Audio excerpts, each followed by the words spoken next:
Time now for your forewarned weather with Cedric Haynes.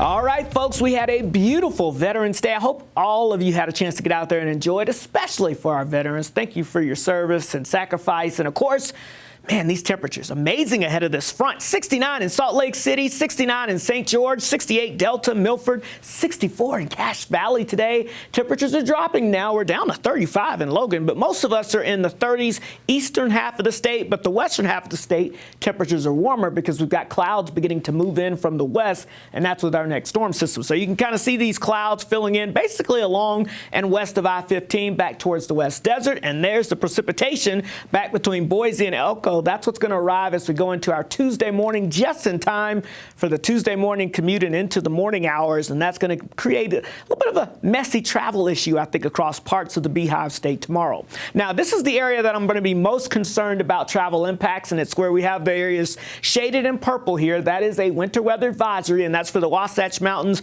both north and south of the I-80 corridor here. And that's because we're expecting 4 to 10 inches, basically, of snow in these shaded areas here. And some of the higher Cottonwood areas could see up to 14 inches of snow with this system. But they're not going to be the only ones that are going to see snow from this system. I think we all will have a chance at least seeing some periods of snow as we go throughout our Tuesday mornings. So let's time it out for you with Futurecast. Here we are tonight. The cold front beginning to make its approach towards the area ahead of it. It's warm and breezy. Notice we start to develop that precipitation, and notice that it's in the liquid form here in the valley areas as we get towards 3, 4 o'clock in the morning.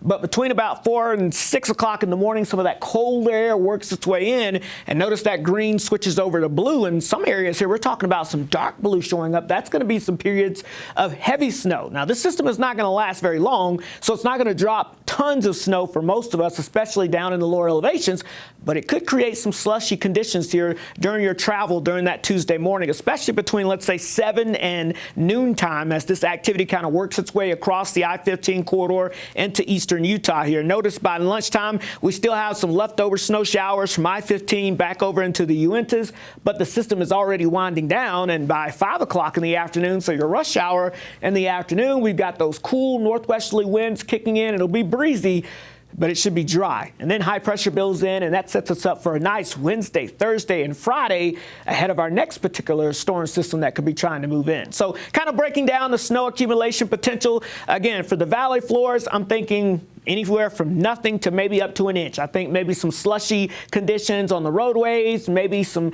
dustings or coverings on the grassy areas. That's going to be pretty much about it. But as you get up towards the benches in the lower mountains, about 1 to 3 inches, about 4 to 8 inches, though, for most of our mountain chains here north and south of the I-80 corridor. And then the upper Cottonwoods, that's where we could see the most, which we could see close to a foot.